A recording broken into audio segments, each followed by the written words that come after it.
बगैचा बीचे तोता बोले नमः शिवाय हो।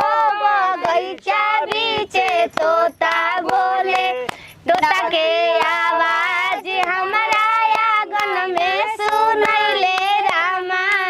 तोता के आवाज हमारा आंगन में सुनैले रामा। आंगनवा बीचे सासू बोले नमः शिवाय हो। बगैचा बीचे तोता बोले नमः शिवाय हो। बगैचा बीचे तोता बोले तोता के आवाज हमारा सेज पशु नैले रामा।